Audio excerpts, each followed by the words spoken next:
듣고 베드로가 생각이 나서 여짜오되 랍비여 보소서 저주하신 무화과 나무가 말랐나이다. 예수께서 그들에게 대답하여 이르시되 하나님을 믿으라. 내가 진실로 너희에게 이르노니 누구든지 이 산더러 들리어 바다에 던져지라 하며 그 말하는 것이 이루어질 줄 믿고 마음에 의심하지 아니하면 그대로 되리라. 그러므로 내가 너희에게 말하노니 무엇이든지 기도하고 구하는 것은 받은 줄로 믿으라. 그리하면 너희에게 그대로 되리라. 서서 기도할 때 아무에게나 혐의가 있거든 용서하라. 그리하여야 하늘에 계신 너희 아버지께서도 너희 허물을 사하여 주시리라 하시니라. 그러니까 지금 그 주인의 신분을 예수께서 얘기해 줍니다. 그러니까 높은 신분.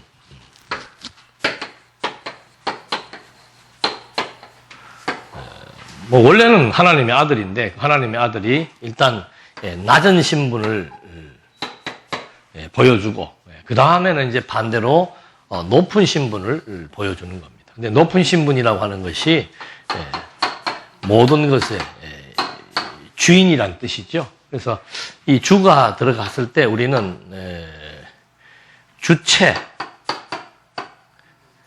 주체라는 말을 쓰는데 이 주체라고 하는 말은 존재와 관련된 거죠. 존재.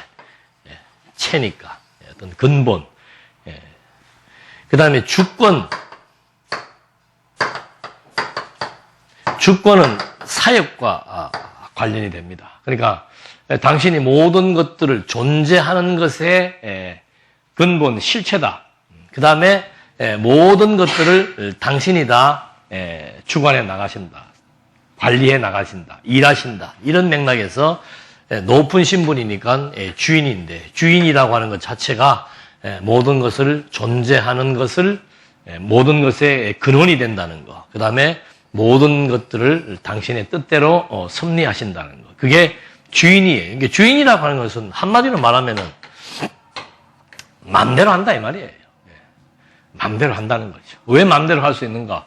자기가 근원이기 때문에. 있는 모든 피조물을 만드신 근원이기 때문에. 그리고 그 만들어진 것들을 당신 마음대로 할 수 있는 분이기 때문에. 그걸 이제 아까 우리 그 욥기서에서는 뜻이라고 얘기했죠. 작정, 뜻. 당신의 작정대로, 당신의 계획대로 하실 수 있는 분이기 때문에. 그래서 주인이라는 말을 하는 거죠. 그래서 그 주인이라고 하는 것을 보여주기 위해서 처음에 표적을 보여준 겁니다. 근데 그 이제 표적을 보여주시고 두 번째는 그 표적에 대한 결과, 이건 해석이죠. 그 앞에서 행했던 그 표적에 대한 그 결과 해석을 이제 하나씩 해주는 건데, 앞에서 무화과 나무를 그 저주했습니다. 무화과 나무가 열매 맺지 못한다고 저주했는데, 그 무화과 나무를 저주했는데, 지금 이렇게 지나가면서 보니까 그 저주한 그대로 첫 번째 그 무화과 나무가 뿌리채 지금 다 말라버린 거죠. 저주한 대로 그대로 돼버렸다는 겁니다. 예수님께서 무화과 나무를 그냥 멀쩡하게 있는 나무를 보고 야, 너 다 앞으로는 열매 맺지 말고 말라라 해버리니까 그렇게 되는 거죠. 그럼 뭘 그걸 보여주는 건가? 그게 바로 당신이 모든 것의 주인이다. 다른 말로 하면은 무화과 나무를 존재하게 할 수 있는 당신이 근원이다 그 말입니다. 생명의 근원이라는 거죠. 나무도 생명체고 돌도 생명체고 사람도 생명체예요. 모든 것들은 다 살아있는 기운에 의해서 존재하는 겁니다. 그러니까 하나님께서 무화과 나무를 저주한 이유는 바로 뭔가? 그건 바로 당신이 모든 것들을 존재하게 하는 주체이다. 무화과 나무를 살리기도 하고 죽일 수도 있는 그런 생명의 주체이다. 그걸 여기서 이제 먼저 보여준 겁니다. 그걸 보여줘 놓고 하시는 말씀이 뭔가 하면은 베드로가 그 정말 예수님의 말대로 말랐습니다라고 얘기를 하니까 예수님께서 뭐라고 대답했는가 하면은 22절이죠. 그들에게 대답하여 이르시되 하나님을 믿으라 그 말입니다. 자, 무화과가 그대로 예수님이 저주한 대로 말라버리는 사건을 딱 통해서 예수님이 뱉는 말이 뭔가 하면 하나님 믿어라. 이 말을 왜 한 겁니까? 내가 하나님의 아들이에요. 하나님의 아들이니까 내가 지금 이 무화과 나무를 살리고 죽일 수 있는 주체이니까 나를 통해서 누구를 믿으라는 거예요.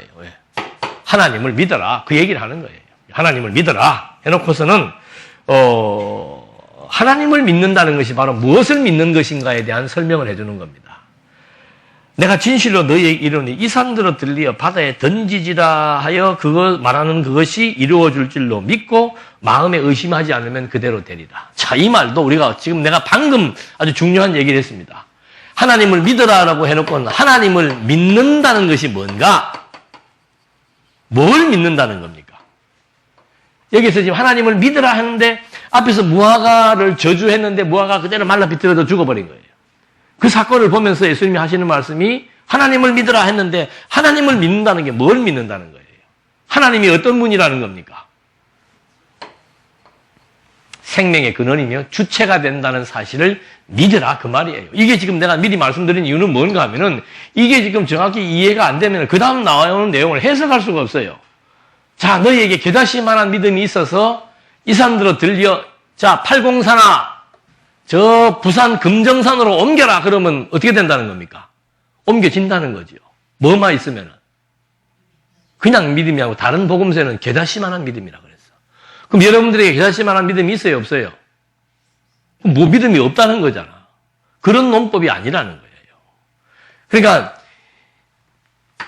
무화과 나무를 통해서 하나님을 지금 믿게 하기 위한 것이다. 이 사건은 하나님을 믿게 하기 위한 것이다. 그럼 갑자기 하나님을 믿게 한다는 게 뭡니까? 당신이 지금 해놓고서는 하나님을 믿게 한다는 게 뭡니까? 하나님을 믿게 한다는 것은 하나님이 모든 만물의 근원이시다. 생명의 근원이시다.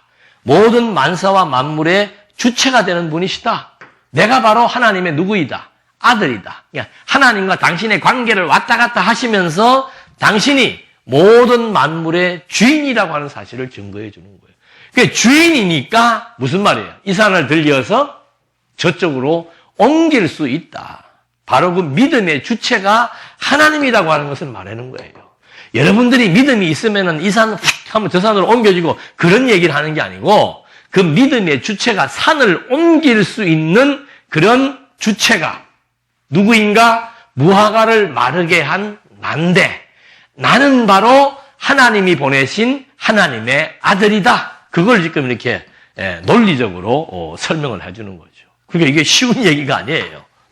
이런 그 구조적인 원리가 없이 이걸 봐버리면은 저는 옛날에 항상 이거는 걸 보면서 그 궁금했던 게 뭐였는가 하면 나한테 이런 믿음도 없나? 진짜 나한테 겨자씨는 실제로 가서 여러분 보면 눈에 잘 보이지도 않습니다. 손에 잡히지도 않아요. 무지하게 후춧가루만 합니다. 그거는 믿음이 없다는 소리죠. 비유로 말했지만은. 그럼 나한테 그것만 믿음만 있어도 지금 산을 옮길 수가 있는데 산은커녕 무슨 지나가는 풀포기 하나도 마음대로 안 되는데 그게 무슨 뜻이냐 이 말이죠. 하나님만이 하나님의 아들만이 무엇이기 때문에 주인이기 때문에 그 주인의 영역 중에서도 주체 모든 것을 존재하게 하는 근원 생명의 근원이기 때문에 바로 무화과를 마르게 했고 무화과뿐만이 아니고 산도 옮길 수 있는 분이라고 하는 사실을 믿어라 그 말을 해주는 거예요. 누가? 하나님이 나에게 그런 믿음이 있다 없다를 얘기하는 게 아니고 하나님이 생명의 근원이고 우주와 만물을 창조하신 창조주이기 때문에 산을 옮길 수 있다는 거죠. 무슨 믿음만 있어도 겨자씨만한 믿음만 가지고도 그 얘기입니다. 그러면서 갑자기 24절에 무슨 얘기를 하는 거예요? 그러므로 내가 너에게 말하노니 무엇이든지 기도하고 구하는 것은 받은 줄로 믿으라. 그래하면 너에게 그대로 되리라. 자, 여기서 또 무엇이든지 뭐 하라는 거예요? 기도하라는 거죠. 그러니까 여기서도 우리가 항상 중요한 것은 뭔가 하면 자, 무화과 나무를 통해서 모든 것의 근본이 하나님의 아들의 신분을 지금 증거하고 있다 그랬습니다. 그 얘기를 해주면서 바로 그 모든 것의 근원이 하나님으로부터 왔다. 그래서 나는 하나님의 아들이다. 이걸 지금 말해줬다 그랬습니다. 그러면서 뭘 믿는다? 믿음이 있으면 산을 옮길 수가 있다. 그 믿음의 주체가 누구인가? 바로 하나님의 아들인 나를 지금 가리켜서 예수님께서 말하는 것이다. 그래서 또 갑자기 기도를 얘기하면서 무엇이든지 뭐 하라? 기도하면은 다 뭐 된다? 성취된다. 그 얘기를 해주는 거죠. 그러니까 기도라고 하는 것에 또 여기서 풀어야 돼요. 기도라고 하는 것은 뭐가 전제된 겁니까? 하나님의 약속이 전제된 거죠. 그러니까 하나님의 약속대로 구하면은 하나님이 다 이루신다. 그 얘기를 하는 거예요. 여기서도 우리가 겨자씨만한 믿음만 있으면 산을 옮긴다. 그 말을 하는 것이 아닌 것처럼 우리가 구하기만 하면 다 이루어진다. 그 말을 하는 게 아니고 하나님은 당신이 한 약속을 반드시 이루시는 분이다. 이게 지금 사역이에요. 만사와 만물을 주관하시는 분이시다. 그 얘기를 해주는 겁니다.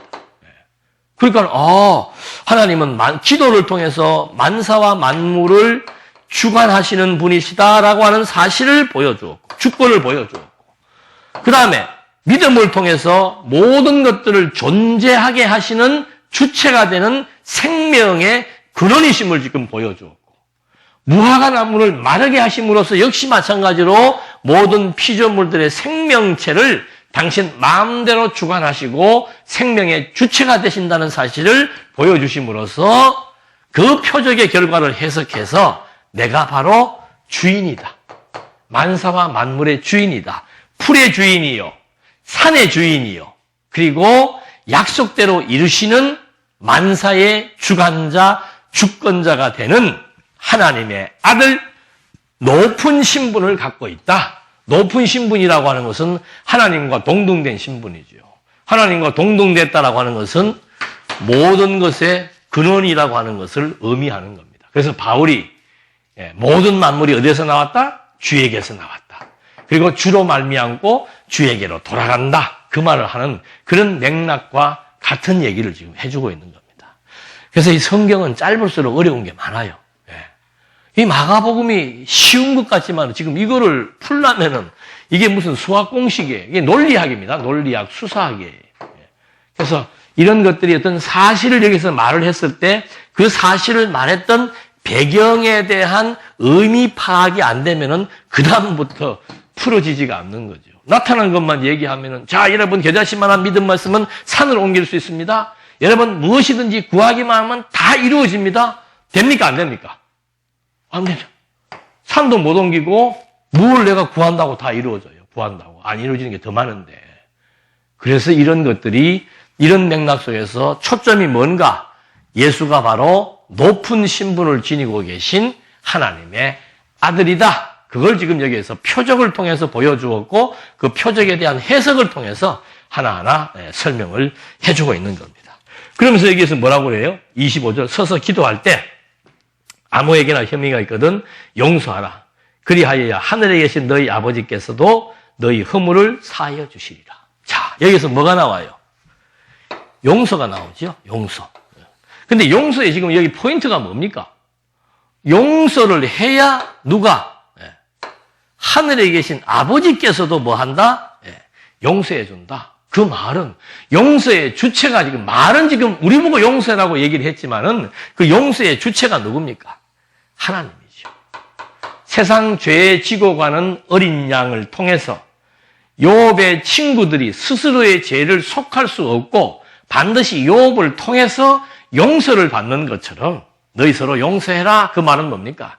이제 앞으로 진정한 용서의 사역을 하나님의 아들이 감당할 거죠. 이 사건 뒤에 예수님이 십자가에서 이제 뭐 하는 사건이 나오겠습니까?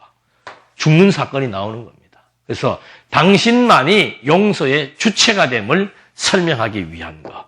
자, 나의 믿음, 나의 기도, 나의 용서를 말하는 것이 아니고 그 기도, 믿음과 기도와 용서를 통해서 이런 모든 것들의 주체가 누구인가? 누가 이것을 주관해 나가시는가? 그걸 지금 이렇게 한 바퀴 돌려가지고 설명하는 내용들입니다. 그래서 이거 진정한 용서를 하실 그리스도의 사역, 이분이 바로 하나님의 아들이시구나. 그래서 예수님께서 용서의 절정이 십자가의 죽으심으로 말미암아 모든 자들을 당신이 택한 모든 자들을 죄와 사망으로부터 용서해서 의와 생명을 얻게 하실 복음의 사역을 성취하신다. 이런 내용들로 지금 이제 표적에 대한 해석을 하나하나 확인을 해보는 겁니다. 그 다음에 이제 27절에 보니까는 그들이 다시 예루살렘에 들어가니라 예수께서 성전에서 거니실 때 대제사장들과 서기관들과 장로들이 나와 이르되 무슨 권위로 이런 일을 하느냐? 누가 이런 일할 권위를 주었느냐? 자, 여기에서 지금 예수님께서 성전에서 막 거니시면서 왔다 갔다 하니까 이 성전은 뭐예요? 성전. 여기 이제 첫 번째는 무화과, 두 번째는 성전이에요. 자, 성전에서 마음대로 왔다 갔다 한다는 거는 뭘 지금 예수님이 보여주려고 하는 겁니까? 근데 그 친구들이 질문 속에서 중요한 단어가 하나 나오죠? 그게 뭐예요? 권위죠. 권위, 권세. 지금 제가 가지고 있는 성경이 개역 개정판입니다. 대부분의 장로교에서 다 쓰고 있는 성경이에요. 무슨 권위로, 당신 무슨 권세로 성전을 왔다 갔다 하느냐. 그래서 예수님께서 이 성전을 뭐라고 표현한다고요? 성전은 내 아버지의 집이다. 그러니까 유대인들이 막 나중에 화를 내고 하는 것들이 그래서 나오는 거예요. 예수님에게 질문합니다. 당신 무슨 권수로 이렇게 성전을 왔다 갔다 하느냐 하니까 29절 말씀에서 예수께서 이르시되 나도 한 말을 너희에게 묻겠다. 물으리니 대답하라. 그래야면 나도 무슨 권위로 이런 일을 하는지 알게 해주겠다는 거죠. 요한의 세례가 하늘로부터냐 사람으로부터냐 내게 대답하라. 그들이 서로 언어나 이르되 만일 하늘로부터라면 어찌하여 그를 믿지 아니하냐 할 것이고 사람으로부터라 할까 하였으나 모든 사람이 요한을 참 선지자로 여김으로 그들이 백성을 두려워하기 때문에 그렇게 말하지 못한다는 거죠. 이에 예수께서 대답하여 이르시되 우리가 알지 못하노라 하니 예수께서 이르시되 나도 무슨 권위로 이런 일을 하는지 너희에게 이르지 아니하리라. 자, 권위. 이 권위는 결국은 뭐하고 관련되는 겁니까? 주인의 권위지요. 성전의 주인은 하나님인데 당신이 주인이라고 하는 말은 하나님의 아들만이 주인의 역할을 감당할 수 있는 거죠. 그 말을 지금 여기서 보여주고자 하는데 바리새인들이 물으니까 안 가르쳐주는 거예요. 도리어 반문하죠. 세례 요한이 세례를 베풀었죠. 요단강에서 세례를 베풀었잖아요. 그걸 유대인들이 반대했단 말입니다. 자, 세례 요한의 세례가 하늘로부터 임한 거냐? 아니면 사람이 지금 세례 요한이라고 하는 사람이 베푼 거냐라고 물은 거죠. 하늘로부터 임했다면, 야, 너 지금 하늘로부터 임했다는 것은 하나님이 지금 그렇게 하게 했다는 건데 너 왜 하나님을 안 믿어? 왜 세례 요한의 세례를 반대해라고 반문할 것이고. 바리새인들도 바보는 아니죠. 또 무슨 말을 알아듣는 거예요.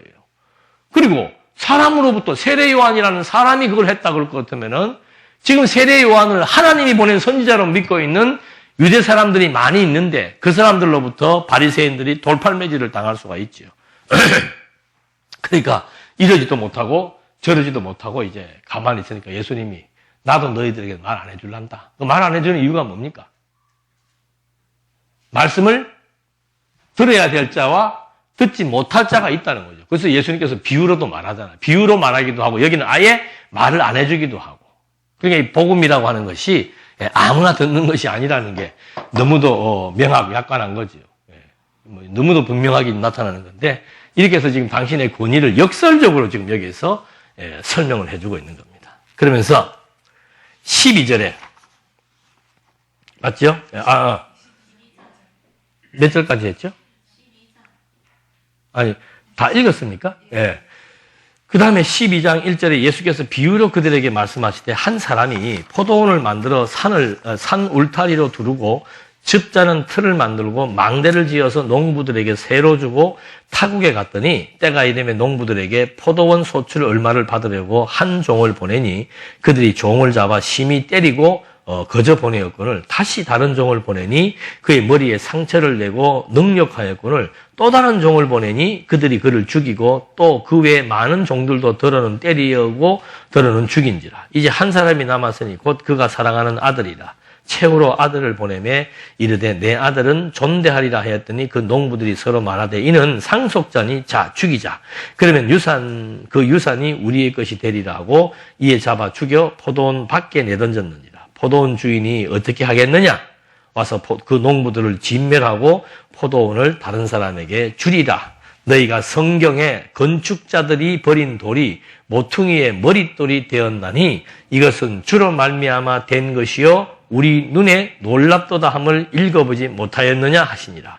그들이 이 예수의 비유가 자기들을 가리켜 말씀하신 줄 알고 잡고자 하되 무리를 두려워하여 예수를 두고 갑니다.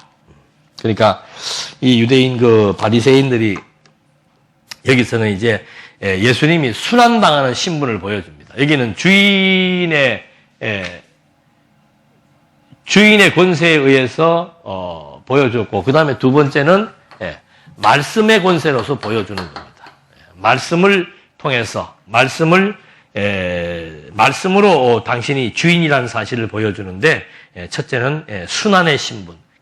말씀으로 지금 당신이 주인이라고 하는 걸 보여주는데, 이게 하나님의 아들이 순환받는다는 것이 예언이 되어 있거든요. 그래서 당신이 지금 순환받을 것에 대해서 여기서 지금 하나하나 미리 예언의 내용들을 인용하면서 설명해 주는 겁니다. 그러니까 예수님이 그 순환받는다는 것을 첫째는 비유로, 포도원의 비유로 보내주는 거죠. 그 비유에서 어떤 주인이 있어가지고 자꾸 그 포도원 농장에 사람을 보냈는데 가는 사람마다 다 죽였는데 나중에 아들까지 보내니까는 아들은 안 죽이겠거니 했더니 아들 죽이면 자기들이 재산 상속한다고 생각하고 아들도 죽여버렸다는 거죠. 그런 비유를 통해서 예수님께서 이제 하시는 말씀이 그 비유를 해석해 주는 겁니다. 그러니까 성전에 왔다 갔다 하시면서 뭐 무슨 권위는 말 안 해주고 이제는 비유를 통해서 포도원 농장의 주인의 비유를 통해서 결국은 거기에 파송한 아들을 죽였더라. 근데 그 죽였다 하는 것이 그 아들을 죽인 게 바로 누구냐? 바로 너희다 그 말입니다. 아들은 죽고 포도원 농장 주인은 죽이고 그 다음에 그 아들은 또 죽고 이것을 이제 비유로 말하면서 왜 그러면은 포도원 농장 주인이 그 아들을 죽였느냐? 그걸 지금 성경을 통해서 말해주는 겁니다. 그게 10절에 나오는 거죠. 너희가 성경 알지? 그 말입니다. 너희가 알고 있는 성경에 건축자들이 버린 돌이 모퉁이의 머릿돌이 되었나니 이것은 주로 말미암아 된 것이요 우리 눈에 놀랍도다 함을 읽어보지 못하였는가. 그러니까 이게 시편 118편의 22절에 나와 있는 내용인데 건축자들이 버린 돌이 어떻게 그 건물의 가장 중심이 되는 돌이 되었다 하는 것을 시편 기자가 이미 예언하지 않았는가. 너희들이 결국은 포도원 농장 주인이 아들을 죽여버렸는데 그 죽여버린 그 아들이 도리어 건물의 가장 중요한 모퉁이, 초석이 되었다 그 말입니다. 건물의 초석이 되었다. 그거 너희들 시편 내용을 들어서 알지 않느냐라고 말하니까는 이거 가만히 얘기 들어보니까는 자기들 얘기하는 거다 이 말이죠. 아무리 바보라도 자기 욕하는 건 알아봐요. 유대인들이 결국은 배척했던 예수, 죽이려고 했던 그 예수, 그게 바로 하나님의 아들인데 그 하나님의 아들이 결국은 하나님의 집에 가장 중요한 초석이 되었다. 기초석이 되었다라고 하는 사실을 지금 예수님께서 당신이 순환당해서 버려지고 죽으실 것에 대한 내용을 구약의 시편의 내용을 통해서 설명해 주면서 그들이 버린 돌이 그러나 가장 중요한 기초석이 되었다. 그래서 예수님이 베드로한테 뭐라고 그럽니까? 어디에다가 교회 세운다 그러는 거예요. 반석이죠. 반석. 바위 위에다가 교회를 세우겠다. 왜? 시편에 건축자가 버린 돌이 도리어 건물의 모퉁이 돌이라고 하는 건물의 가장 중앙에 있는 돌을 말합니다. 건물 짓게 되면은 그 건물 보면 여러분들 건물 보십시오. 밑에 이런 거 하나 뭐 써놓은 돌이 있어요. 그게 모퉁이 돌이에요. 건물의 가장 정중앙에 딱 자리 잡는 초석이다 이 말입니다. 그래서 이 돌이라고 하는 것은 굉장히 중요한 의미가 있는 거죠. 교회가 어디에 세워졌는가? 모퉁이 돌 그리스도. 그 다음에 반석이신 그리스도. 구약에서도 마찬가지지요. 여호수아가 요단강을 건넜을 때 두 군데다가 돌을 세워놓습니다. 기념석을 세워놓습니다. 한 군데는 제사장들이 서 있던 곳에다가 12개의 돌, 어깨의 맨 큰 돌이죠. 그러니까 그 돌을 12개 심어놓고 그 다음에 요단강을 건너자마자 길갈에다가 12개의 돌을 심어놓고 그래서 그 12개의 돌을 통해서 오고 오는 세대에 하나님의 역사가 하나님의 함께하심이 이 민족을 요단강을 건너겠다는 사실을 알게 해주는 것처럼 하나님의 아들 그리스도를 통해서 죄와 사망의 권세에 있던 자들을 의와 생명의 강을 건너게 해서 하나님의 나라로 가게 하신 하나님의 섭리. 그 중심돌이 바로 그리스도라고 하는 사실을 지금 설명하고 있는 것처럼 예수님이 지금 당신이 지금 버려질 것에 대한 내용을 시편의 내용을 가지고 포도원 농장 주인의 비유를 통해서 설명해 주고 있는 것. 이것이 이제 첫 번째, 두 번째 순환으로 신분을 가리켜주는 내용입니다. 그 다음에 이제 또 한 가지 예가 나오는데 그게 이제 그 세금 문제로 얘기해 줍니다. 13절에 보니까 그들이 예수의 말씀을 책잡으려 하여 바리새인과 헤롯 땅 중에서 사람을 보내매 와서 이르되 선생님이여 우리가 아노니 당신은 참되시고 아무도 꺼리는 일이 없으시는 이는 사람을 외모로 보지 않고 오직 진리로서 하나님의 도를 가르치심이니이다. 누가 누구를 가르치는지 모르겠어요. 가이사에게 세금을 바치는 것이 옳으니까 옳지 아니하니나이까 우리가 바치리이까 말리이까 한데 예수께서 그 외식함을 아시고 벌써 이게 술수라고 하는 걸 아시고 이르시되 어찌하여 나를 시험하느냐 데나리온 하나를 가져다가 내게 보이라 하시니 가져왔거늘 예수께서 이르시되 이 형상과 이 글이 누구의 것이냐 이르되 가이사의 것이냐 로마 황제지요 황제의 것입니다. 이에 예수께서 이르시되 가이사의 것은 가이사에게 하나님의 것은 하나님에게 바치라 하시니 그들이 예수께 대하여 매우 놀랍게 여기더라. 이게 무슨 뜻입니까? 책 잡으려고 유대인들이 온 거예요. 자, 처음에는 뭐였습니까? 무슨 비유지요? 성전 비유. 성전의 권위. 두 번째는 뭐였습니까? 포도원, 농장 비유로서 시편에 있는 대로 건축자의 버린 돌이 바로 건물의 초석이 되었다. 자, 이번에는 세금의 비유를 가지고 말합니다. 이 비유의 핵심은 뭐예요? 세금은 누구한테 내는 겁니까? 황제한테. 그 당시에 나라의 주인은 누구예요? 로마 황제인 가이사지요. 여러분, 세금은 누구한테 낸다? 황제한테 내는 거 아니냐? 그 말은 주인한테 낸다는 거죠. 그런 것처럼 가이사의 것은 가이사에게 주고 하나님의 가이사는 로마의 황제고 하나님은 뭐예요? 영원한 하나님 나라의 황제이다. 그 말을 해주는 거예요. 세금 문제를 가지고 주인을 말해주는 겁니다. 로마의 황제는 가이사지만 영원한 하나님 나라의 황제는 진정한 하나님의 아들이라고 하는 사실을 여기에서 증거해 주는 겁니다. 그 하나님의 아들이 결국은 순환받아 버려지고 죽으실 것을 지금 여기서 암시하면서 지금 다 하나하나 교훈을 해주고 있는 거죠. 그러니까 그 주제들을 가지고 있어야 이런 말들에 대한 왜 여기서 성전과 포도원과 세금 얘기를 해주는가 그걸 우리가 확인해 볼 수 있죠. 세금 얘기에서는 바로 당신이 하나님의 아들이고 이건 하나님의 아들이 버려지지만은 요긴한 하나님 나라에서 가장 요긴한 주체가 된다라고 하는 거예요. 그 역시도 하나님의 아들이죠. 하나님 나라의 주체는 하나님의 아들이죠. 그 다음 여기에서 성전, 내 아버지 집이라고 하는 성전의 권위가 아버지에게 있는데 내가 아들이니까 그 권위가 내게 있다. 결국은 하나님의 아들이 성경대로 버려졌으나 나중에 부활해서 하나님의 아들로 인정될 것에 대한 전초 작업을 지금 예수님께서 설명을 해주는 겁니다. 자, 그 다음에 바로 무슨 신분이 나타나겠습니까? 순환의 신분으로 버려지는 게 나오니까 그 다음에는 영광된 신분이 나타날 수밖에 없는 거죠. 그래서 12장 18절로부터 44절 말씀에서는 이제 영광된 신분이 나타나게 되는 겁니다. 자, 12장 18절에 보니까 참 재밌습니다. 이게 보세요. 무슨 내용이 나옵니까? 부활이 없다. 자, 지금 여기까지 지금 무슨 얘기가 나오는 거예요? 버려지는 얘기가 나왔죠? 버려지는 얘기. 하나님의 아들이 버려진다. 버려지는 것이 하나님의 아들이다. 그 말이에요. 지금 중간에 지금 버려지는 돌이 건축자가 버린 돌이 모퉁이에 요긴한 돌이 된다. 이 돌이 하나님의 아들이다. 자, 하나님의 아들 버려지고 버려지는 것이 하나님의 아들. 설명했습니다. 그 다음에는 이제 이게 순환, 버려지는 것을 여기에서 강조했다면은 그 다음에는 여기는 순환을 강조했다면은 그 다음에 영광을 강조하는 겁니다. 영광의 절정이 뭐예요? 그게 부활이에요. 그래서 순서상은 이렇게 나오고 있지만은 그 앞에 제목을 붙이게 되면 이런 제목을 통해서 이렇게 문단을 나누어서 설명할 수 있다는 거죠. 여기에 무턱대고 갑자기 부활 이게 나오는 게 아니에요. 예수님이 지금 마가가 예수가 하나님의 아들인 것을 지금 설명하기 위해서 자, 버려지는 예수, 하나님의 아들.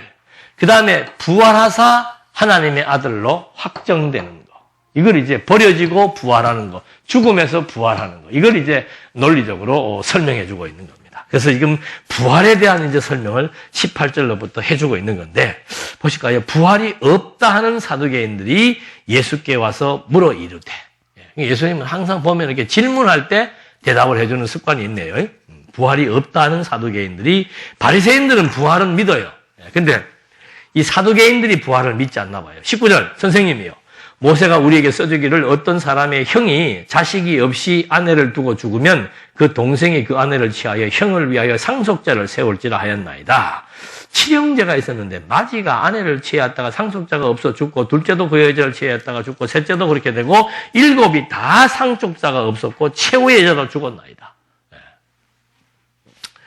7사람이 다 그를 아내로 취하였으니 부활 때, 곧 그들이 살아날 때 그 중에 누구의 아내가 되겠습니까? 유대인들은 형제가 7명이 있으면은, 형이 죽으면은 그 다음 동생하고, 그 형의 아내가 그 다음 동생하고 혼인하는 그런 계대 그 결혼이 있어, 계대 혼인 법칙이 있습니다. 그게 뭔가 하면은 그 가정의 그 씨를 말리지 않고 계속해서 번성하기 위한 하나님의 뜻으로 구약 시대 때 유대인들에게 주어진 계대 혼인 그런 룰이에요. 근데 문제는 뭔가 하면은 7명의 형제가 있었는데 이 형제가 결국은 한 여자의 남편이 되었다고 가정하자 이 말이죠. 근데 마지막 가서는 결국은 전부 다 뭐 한다는 거예요? 부활한다는 거죠. 그럼 부활하게 되면 이 여자는 누구의 남편이 되냐는 겁니다. 그래서 일반적인 답변은 누구의 남편이 되겠어요? 네? 누구 남편 될 거예요? 부활하고 나서. 쉽잖아요. 나는 다시 태어나도 당신하고는 안 산다는 남자도 있을 거고, 나는 다시 태어나도 당신하고 살겠다는 남자도 있을 거고. 그러니까 좋잖아요. 우리는 뭐 한 남자밖에 없으니까 선택하기 어려울 수도 있고 뭐 할 수도 있죠. 여기 지금 7명이죠. 선택하라 이 말이에요. 김혜경 씨는 누구를 선택할 거예요? 선택할 거면 살 거야 안 살 거예요? 그것만 선택하면 돼. 예. 근데 여기는 이제 선택의 폭이 있다는 거죠. 그럼 누구하고 살 거예요? 내가 제일 사랑하고 하는 사람하고 살지요. 그 답변을 지금 바리새인은 얻고 싶은 거예요. 예. 그러면 한 사람하고 살면 남은 6명은 뭐냐 그럴 거 아니에요. 그 말을 책 잡으려고 지금 예수님에게 이 질문을 던진 거라 이 말이죠.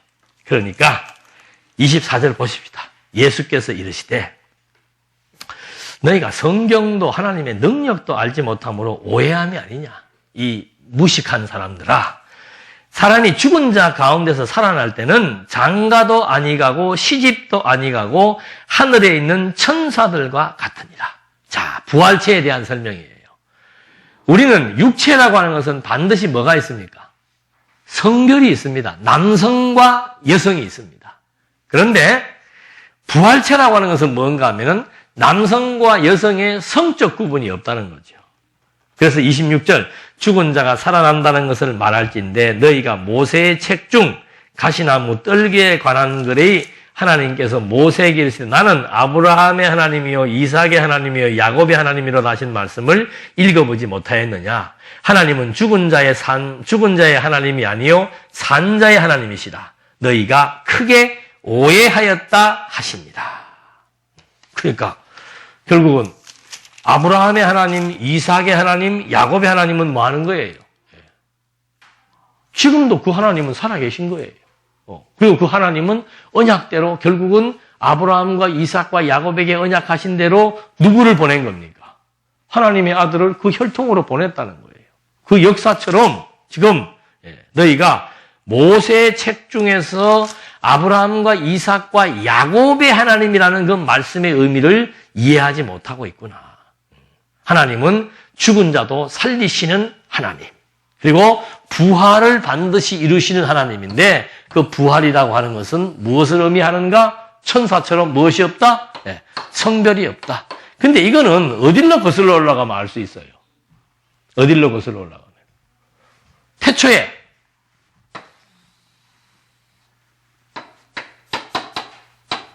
아담 한 사람만 있었잖아요. 네. 그 아담에게서 누구를 만드는 거예요? 여자를 만드는 거예요. 그래서 이때 이제 여성이라고 하는 게 만들어지는 거예요. 근데 결국은 남성과 여성을 플러스 시켜서 결국은 뭐가 되는 거예요? 하나의 성이 되는 거예요. 그것이 교회의 비밀이라고 얘기하잖아요. 남성과 여성이 플러스 해가지고 하나의 성이 되는 거죠. 그래서 우리가 부활이라고 하는 것은 처음에 하나님이 창조의 비밀에서 말해뒀던 것처럼 성별이 없다는 거예요. 예를 들자면은 남성의 내 영혼과 집사람의 영혼이 성이 있습니까? 없습니까? 있어요? 없어요? 없어요. 영혼인데 무슨 성이 있습니까? 육체는 뭐가 있어요? 육체는 보이니까 성적 구분이 되지만 영혼이라고 하는 것은 구별이 안 되죠. 그래서 부활체라고 하는 것은 뭔가 하면은 우리의 거듭나고 중생한 영에게 뭘 입히는 거예요? 신령한 몸을 입히는 것이 이것이 부활체예요. 육체는 이 하나님이 처음에 흙에다가 그 생기를 불어 생명체를 만들었잖아요. 육체라고 하는 것은 이제 이렇게 만들었는데 아담과 여자, 남자와 여자로 해서 성이 만들어진 거죠. 근데 이제 그 육체는 그래서 성으로 남성, 여성, 표면적인 성으로 남성과 여성을 구분하지만 그 근본되는 영혼이라고 하는 것은 결국은 어디에서 나온 거예요? 하나에서 나온 거예요. 흙에다가 하나님이 뭘 불어넣었어요? 생기를 불어넣었을 때 그걸 뭐라고 얘기합니까? 생명성이 살아있는 영체라고 얘기를 한 거예요. 어렵나요? 그러니까 뭐 천사에게 성이 없는 것처럼 성경대로 말하면 천사에게 남성과 여성이 없는 것처럼 천사는 영물이잖아요. 영물에게 무슨 성 구분이 있습니까? 없지요. 사단에게도 남성과 여성이 있어요? 어떤 사람들은 뭐 여자 천사, 그건 로마의 신화에 나오는 얘기죠. 그래서 신령한 몸이라고 하는 것은 부활체라고 하는 것은 신령한 몸인데 신령한 몸은 육체하고는 다릅니다. 그래서 우리의 그 거듭나고 중생한 영에게 하나님이 신령한 몸을 입힌다. 그래서 엄밀히 말하면은 만들어진 피조물은 전부 성적으로 구분을 한다면은 여성이에요. 이 근본은 뭐예요? 남성에게서 나온 것은 여성이에요. 근본은 남성이고 남성에서 나온 것은 여성이에요. 근데 이 남성은 누구를 가리키는 겁니까? 그리스도를 가리키는 거고 여성은 누구를 가리키는 거예요? 그리스도의 그리스도의 신부인 교회를 가리키는 거죠. 여기에 무슨 성이 있어요? 교회가 무슨 남성, 여성이 있습니까? 그런 의미에서 예수님께서 이런 육체의 성을 가지고 부활체를 공격하려고 하는 이들의 질문을 이제 천사를 통해서 예수님은 반박을 해버리는 거죠. 천사에게 무슨 남성과 여성이 있는가? 하나님이 사단을 만들 때 남성으로 만들었어요? 여성으로 만들었어요? 없잖아요. 생명체가 남성입니까? 여성입니까? 예를 들자면. 그냥 생명체라 그랬지요. 그리고 뒤에 이제 하나님께서 남자에게서라고 이제 규정을 하면서 여자가 거기에서 나오는 거죠. 하나님께서 만약에 성적 구분을 한다면은 남성 따로 만들고 여성 따로 만들어야 남성, 여성이 딱 분명히 구분이 되는데 하나님이 아예 남성에게서 누굴 빼는 거예요? 여성을 빼냈잖아요. 결국은 남성, 여성이 결국은 하나의 성이다 이 말입니다. 한 몸이라고 그러잖아요. 남성, 여성이 결국은 하나의 성이에요. 그런 것처럼 부활체라고 하는 것은 천사의 몸과 같이 성적 구분이 없다. 그것만 이해하시면 됩니다. 우리도 그거 간단해요. 이거 태워버리고 나면 뭐만 남아요? 육신 태우면 영만 남잖아요. 그 영에게 무슨 남성, 여성이 있습니까? 영은 영으로 존재하는 거죠. 하나님이 남성입니까? 여성입니까? 고개를 흔든다고 될 일이 아니고 남성이에요? 여성이에요? 왜요?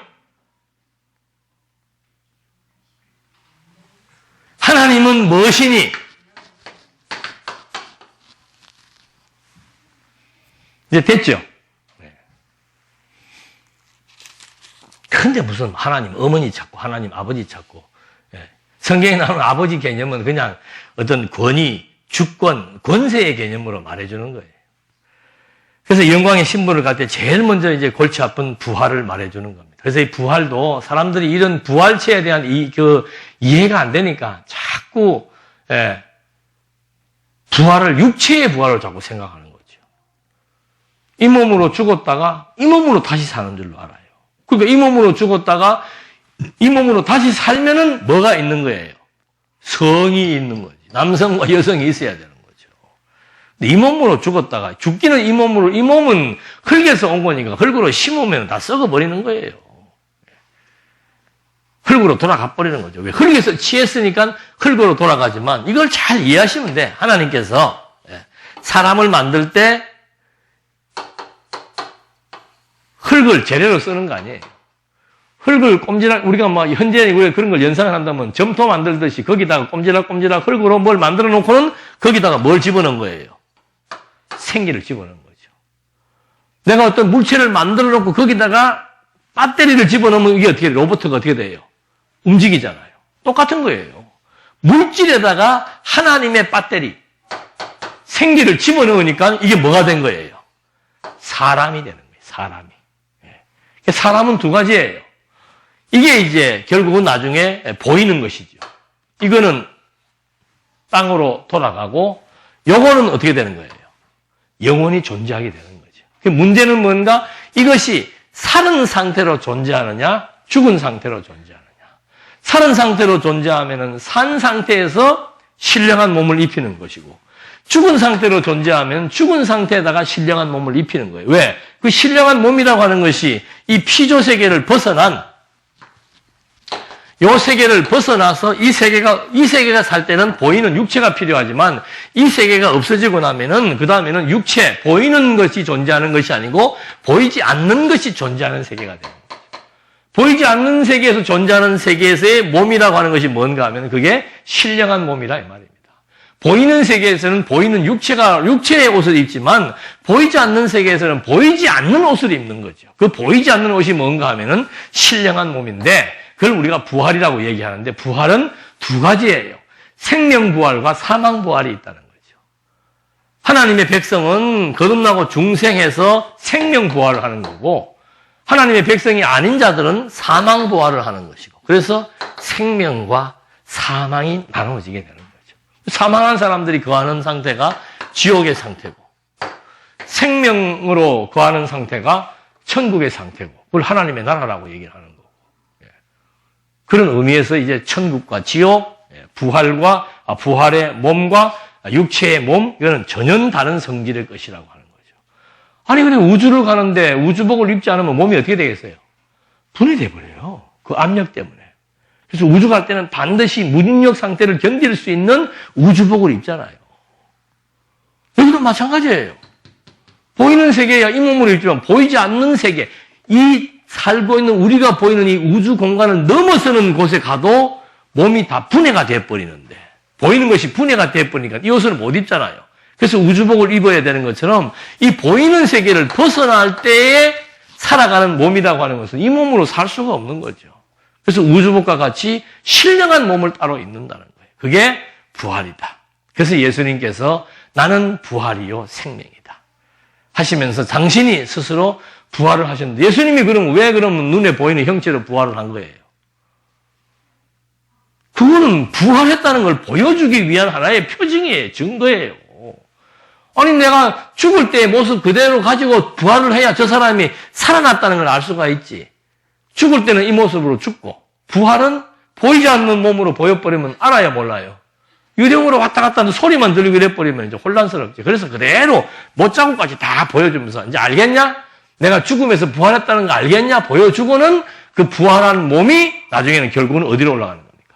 하늘로, 공중으로 떠서 하늘로 올라가고 그거를 사도 바울이 받아다가 고린도서에서 부활이란 뭔지를 딱 15장에서 자세하게 설명을 해주고 있는 거죠. 그래서 우리 기독교의 생명은 부활에 있는 겁니다. 부활. 그리고 예수가 하나님의 아들로 인정되는 가장 중요한 사건이 뭔가? 그것이 영광의 부활이에요. 모든 피조 만물들이 죽음에서 부활하는 것은 지금 예수님 한 분밖에 없는 거예요. 죽음은 그걸로 끝나버렸는데 예수님은 죽음에서 부활하셔가지고 하나님의 아들이심을 우리한테 확정시켜 준 거죠. 몇 절까지 했죠? 28절 서기관 중 한 사람이 그들이 변론하는 것을 듣고 예수께서 잘 대답하신 줄 알고 나와 묻되 모든 계명 중 첫째가 무엇이니까 예수께서 대답하시되 첫째는 이것이니 이스라엘아 들으라. 주 곧 우리 하나님은 유일한 주시라. 내 마음을 다하고 목숨을 다하고 내 뜻을 다하고 힘을 다하여 주 너희 하나님을 사랑하라 하신 것이요. 둘째는 이것이니 내 이웃을 내 자신과 같이 사랑하라 하신 것이라. 이보다 더 큰 계명이 없느니라. 자, 갑자기요, 여기에서 부활을 설명을 하시고, 영광을 지금 얘기하는데, 부활을 설명하시고, 그 다음에 여기서 갑자기 무슨 얘기가 나와요? 예? 계명 얘기가 나와요. 이상하지 않습니까? 부활을 얘기하는데, 계명이 나오는데, 그 계명은 두 가지로 얘기하죠. 하나님 사랑, 이웃 사랑. 어려워요. 그러면서 31절에 둘째는 이것이니 내 이웃을 내 자신과 사랑하라 하신 것이다. 이보다 더 큰 계명이 없느니라. 서기관이 이르되 선생님이여 옳소이다. 뭐 건수 잡으려고 그러는 거죠. 하나님은 한 분이시요 그 외에 다른 이가 없다 하신 말씀이 참이니이다. 그런데 또 마음을 다하고 지혜를 다하고 힘을 다하여 하나님을 사랑하는 것과 이웃을 자기 자신과 같이 사랑하는 것이 전체로 드리는 모든 번제물과 기타 제물보다 나으니이다. 제법 또 가르치네요. 하나님 사랑하고 이웃 사랑하는 것이 뭐보다 낫다는 거예요. 제사 드리는 제물보다 낫다는 거죠. 예수께서 그가 지혜 있게 대답하심을 보고 이르되 내가 하나님 나라에서 멀지 않도다 하심이 그 후에는 감히 묻는 자가 없도다. 우리도 물을 수가 없어요. 이게 뭔 말인지를 알 수가 없어요.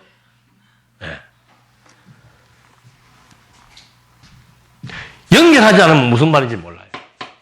자, 계명을 말하는데 하나님 사랑, 이웃 사랑을 말합니다. 그러면서 이 사람이 그 다음에 또 하는 말이 뭔가 하면은 이것이 무엇보다 낫다? 재물보다 낫다. 자, 하나님 사랑, 이웃 사랑. 이제 부활이라고 하는 것은 어디에서 부활하는 겁니까? 죽음에서 부활하는 거예요. 예수께서 하나님을 사랑한다는 것은 뭐예요? 하나님의 영광을 드러내신다. 하나님을 영화롭게 한다. 하나님을 사랑한다는 건 뭡니까? 성경대로 죽고 성경대로 뭐 하는 거예요? 사랑하시는 겁니다. 이웃을 사랑하는 게 뭐예요? 성경대로 죽고 성경대로 부활해야 이웃에게 새 생명을 줄 수 있는 겁니다. 이것이 구약의 제물보다 어떻게 해요? 훨씬 영원한 효능이 있다는 겁니다.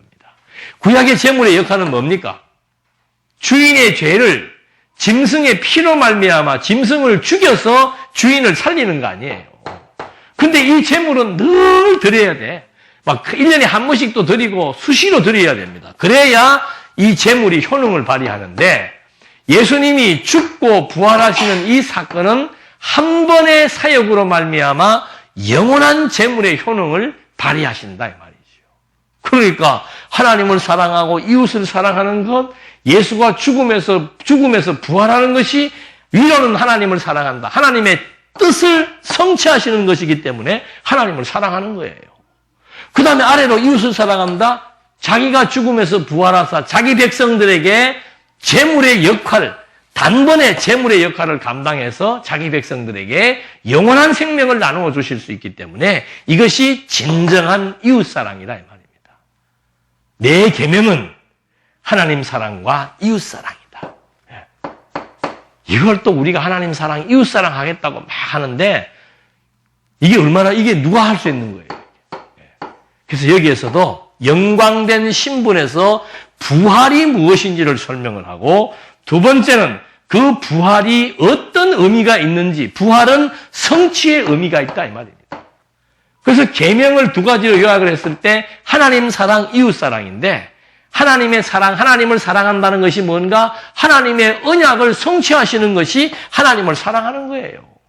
그럼 하나님이 무슨 언약을 했는가? 자기 아들을 이 땅에 보내셔서 성경대로 죽이시고 성경대로 부활하셔서 자기 백성들의 죄를 영원히 속죄하실 이것이 하나님 사랑하는 것과 이웃 사랑이라는 말을 해주면서 이런 제물보다 예수님의 사랑의 실천이 하나님을 사랑하고 이웃을 사랑하는 죽음과 부활의 역사가 바로 하나님을 온전히 사랑하셔서 하나님의 영광을 드러내심, 즉 내가 하나님의 아들임을 확정짓는 중요한 단서가 된다는 사실을 여기에서 설명해 주고 있는 겁니다. 너무 많이 진도가 나가면 머리가 더 아플 수가 있기 때문에 오늘 여기서 마치겠습니다. 기도하시겠습니다.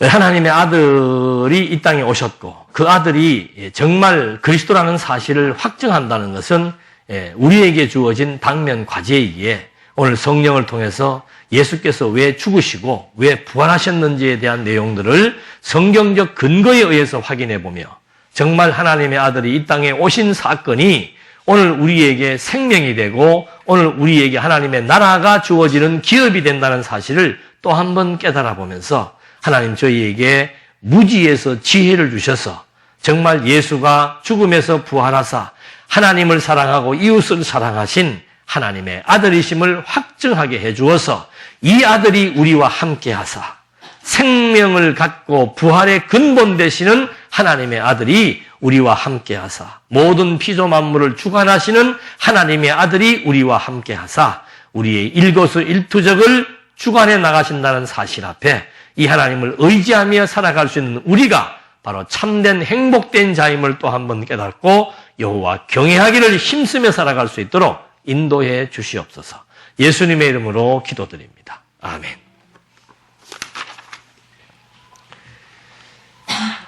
350